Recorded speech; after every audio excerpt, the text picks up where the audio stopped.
Avant de commencer cet épisode, je voulais te rappeler quelque chose d'essentiel. En course à pied, rien ne remplace la progressivité et un accompagnement pensé pour toi. Depuis plusieurs années, j'aide des coureurs et des coureuses qui ont chacun leur réalité. Un boulot prenant, une vie de famille avec laquelle il faut souvent jongler. Des objectifs qui évoluent, parfois des doutes, mais une envie toujours présente de progresser sans se brûler les ailes. Mon approche, tu la connais. À travers le podcast, elle est à la fois humaine, pédagogique et centrée sur le plaisir. Concrètement, je crée ton plan sur mesure, adapté à ton niveau, à ton agenda et à ton rythme de vie. Pas de copier-coller, pas de pression. Juste une progression qui est construite, étape par étape, pour t'amener plus loin, plus sereinement. Alors si tu ressens le besoin d'un cadre humain, d'un accompagnement sportif qui respecte ta vie autant que tes objectifs, je serai ravi de t'aider à franchir un cap et de te coacher. Toutes les informations pour me rejoindre se trouvent dans la description de cet épisode. Je te souhaite une très belle écoute. Bonjour les runners, bonjour les sportifs, bonjour au petit monde de la course à pied, c'est Seb et je suis ravi de vous retrouver pour un nouvel épisode du podcast À côté de mes pompes. De mon côté, je m'accorde quelques jours de vacances, mais je suis quand même dans vos oreilles ce vendredi pour vous proposer un épisode consacré à la récupération. Vous avez été nombreux et nombreuses à réaliser cette aventure, ce défi du marathon, notamment pour certains du côté de Paris la semaine dernière. Et dans cet échange avec Bruno, nous vous donnons les petits conseils, les petits tips pour assurer une récupération optimale et vous permettre de continuer à courir dans quelques semaines une fois que ce marathon sera bien digéré.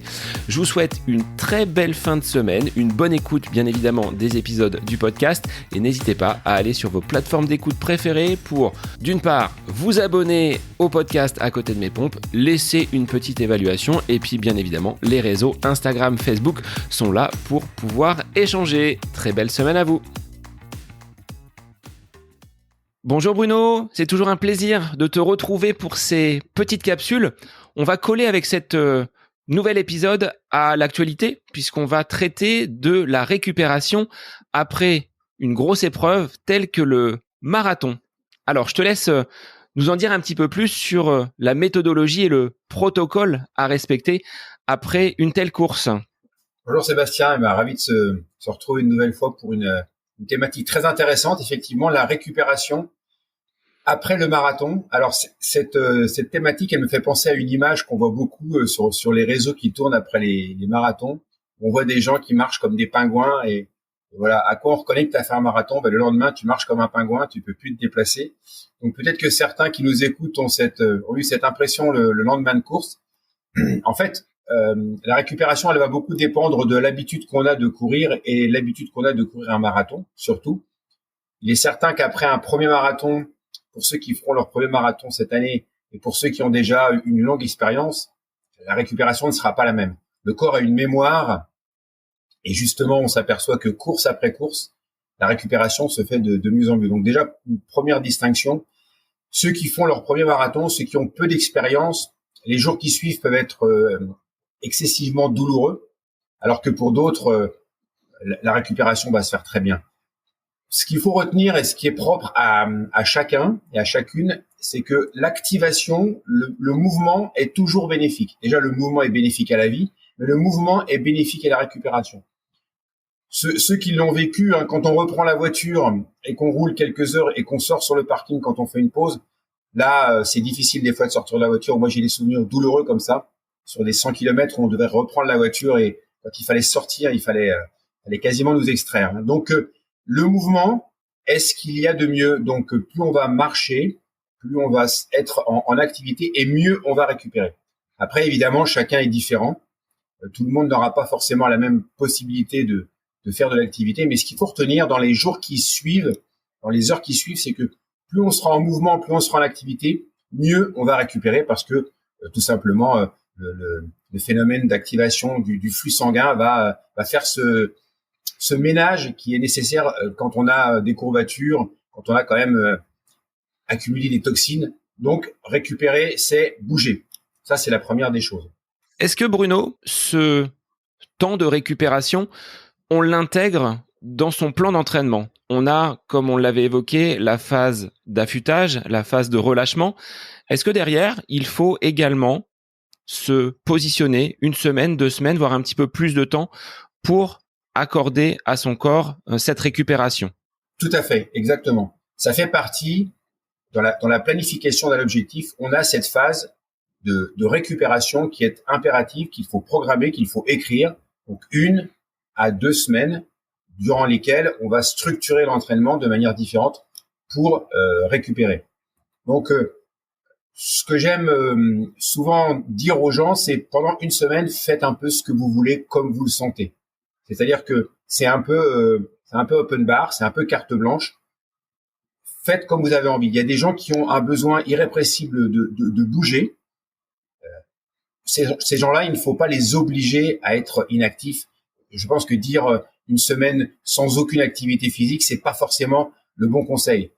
Il y a des gens qui ont un besoin de bouger, allez marcher, faites des activités qui sont plutôt des activités où il n'y aura pas d'impact, parce que ce qu'il faut savoir, c'est qu'après un marathon, il y a eu des dommages musculaires. Hein. Les gens disent j'ai de l'acide lactique. Non, c'est pas de l'acide lactique, ce sont des dommages musculaires. Les muscles ont subi des traumatismes. Donc il faut le temps que tout ceci se cicatrise, se remette en place. Le corps est bien fait, il a en place des systèmes qui vont restructurer les fibres musculaires. Il faut juste lui laisser le temps. Donc c'est mieux de faire de la natation, c'est mieux de faire du vélo. Le vélo, c'est très bien. C'est mieux de faire du ski roue si on habite dans les montagnes et qu'on a l'habitude de faire du ski de fond. Des activités qui sont plutôt des activités de glisse, des activités qui ne sont pas impactantes musculairement et qui vont permettre de mieux récupérer. Et là, le seul repère qui est fiable, ce sont, une fois de plus, les sensations. Si vous avez mal en pratiquant, ne pratiquez pas. Si vous n'avez pas mal, pratiquez. Voilà. Donc c'est un repère simple, ça permet de bien récupérer, mais on peut aussi conseiller aux gens de ne rien faire s'ils ont envie de passer à autre chose, parce que la course à pied a pris trop de place dans leur vie, qu'ils veulent se reconsacrer à leur jardin, à leurs enfants, reprendre du temps. On peut très bien ne rien faire pendant 1 semaine, ça ne pose aucun problème. Est-ce que sur le côté alimentaire, il faut aussi avoir une reconstitution des stocks, des réserves? Est-ce que l'hydratation va avoir également une grande importance? Oui, c'est très très important. L'alimentation, c'est un point clé de la récupération. Donc bien évidemment s'hydrater. Dans les heures qui suivent, dans les minutes qui vont suivre l'effort, la priorité doit être donnée à l'hydratation. Il y a des boissons pétillantes dont on ne citera pas les marques et qui permettent aussi de bien récupérer parce qu'elles contiennent du sodium, du magnésium, surtout du sodium puisqu'on en aura perdu beaucoup pendant l'effort. Donc ça, dans les minutes et dans les heures qui suivent, oui, il y a ce qu'on appelle la fenêtre métabolique où dans les minutes, dans les heures qui suivent, le corps a une appétence à justement le corps humain est bien fait, hein, donc il a beaucoup donné, il est en capacité de beaucoup recevoir. Donc ne pas hésiter à beaucoup boire. La priorité, c'est pas forcément de restaurer les stocks de carburant, de glucides, mais plutôt d'aider l'organisme à reconstruire les muscles. Donc, il y a ce qu'on appelle le régime ovo-lacto-végétarien, donc un régime à base de produits qui vont contenir des protéines. Donc, pour ceux qui le digèrent bien, on peut boire du lait, on peut manger. Alors, évidemment, hein, ce qui va être la priorité, ce sera plutôt des protéines. Et les protéines, c'est de la viande. On n'a peut-être pas forcément envie de manger un steak après avoir couru. Donc, il y a plein d'autres produits qui peuvent aider en fait l'organisme à mieux récupérer. Donc, une fois qu'on a laissé passer ces quelques jours, comment on va reprendre une activité physique si on a été totalement à l'arrêt, comme tu le disais tout à l'heure, c'est open bar, on fait ce que l'on veut sur les premiers jours qui suivent cette compétition?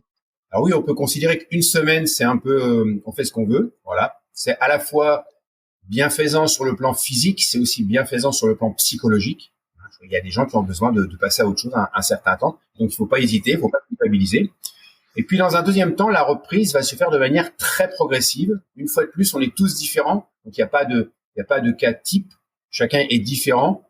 Ce qui est important et le conseil qu'il faut vraiment donner, c'est de s'écouter. C'est-à-dire que si l'envie n'est pas là, on peut attendre encore quelques jours. Si les dommages musculaires ont été importants et que les courbatures, que les douleurs sont encore là, ne forçons pas sur les douleurs. On se laisse le temps. On peut reprendre par une demi-heure, 30 minutes, 40 minutes. Et de manière très progressive, pendant une deuxième semaine, de vraiment laisser le temps à l'organisme de bien récupérer. Il faut savoir que Ce n'est pas du temps perdu. Au contraire, souvent, quand on a réussi sa course, on est un peu euphorique.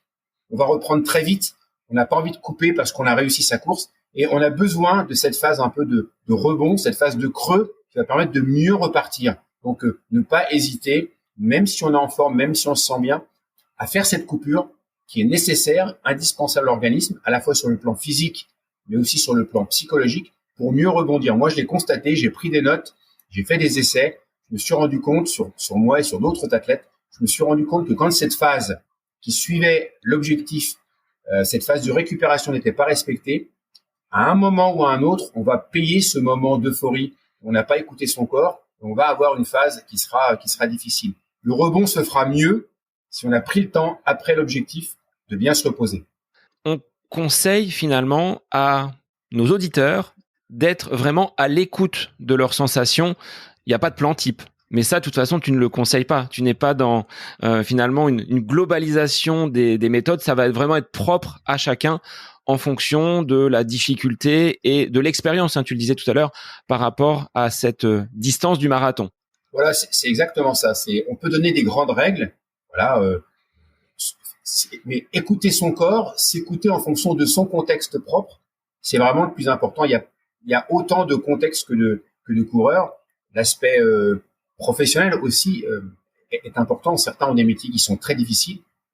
Il vaut mieux qu'ils se reposent. D'autres ont des métiers qui sont moins sollicitants sur le plan physique. Eux pourront peut-être reprendre une activité plus facilement.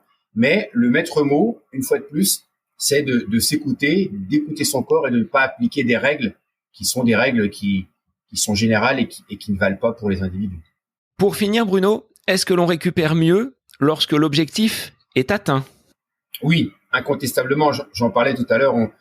Quand l'objectif est atteint, voilà, on a toutes ces endorphines qui nous envahissent, cette notion cette impression qu'on est fort, qu'on a réussi son objectif, et on a tendance justement à vouloir surfer sur la vague et à repartir très vite. Et à l'inverse, quand l'objectif n'a pas été réussi, c'est un peu la double peine. Souvent, voilà, sur marathon, moi je le constate, dans les 10 derniers kilomètres, c'est un peu, on achève bien les chevaux. On a vraiment beaucoup de gens qui souffrent, qui marchent, qui ont des crampes, qui sont en difficulté sur leur fin de course. Donc forcément, quand on a souffert davantage physiologiquement, physiquement, et qu'en plus on n'a pas atteint son objectif, c'est un peu la double peine, et donc c'est beaucoup plus difficile de récupérer. Mais il y a à la fois une part de psychologique et aussi une part de physique. Il faut pas oublier qu'une course qui est bien menée, une course qui a été bien structurée, bien organisée, avec une fin de course réussie, elle impacte moins aussi sur le plan physiologique. Donc vraiment, la course réussie, c'est des bénéfices physiques et des bénéfices psychologiques, et à l'inverse, c'est difficile sur les deux plans. Donc oui, la récupération n'est pas la même. Merci Bruno pour ces précieux conseils destinés aux marathoniens, aux personnes qui, le week-end dernier, ont couru peut-être leur premier marathon. On les encourage à suivre donc ces petites recommandations de toi, Bruno, coach et expert justement sur ces longues distances. C'est un plaisir de partager ça, et on souhaite un bon marathon à tous ceux qui feront les marathons dans les semaines qui viennent. À bientôt. Cette capsule L'œil du coach avec Bruno Heuby est désormais terminée. Merci à vous pour votre écoute, mais aussi pour vos retours sur ce format d'épisode un petit peu plus court. N'hésitez pas à nous transmettre vos questions, vos interrogations via les différents réseaux, Facebook et Instagram. N'hésitez pas à nous soumettre vos idées d'épisodes pour de prochaines capsules. Belle semaine à vous!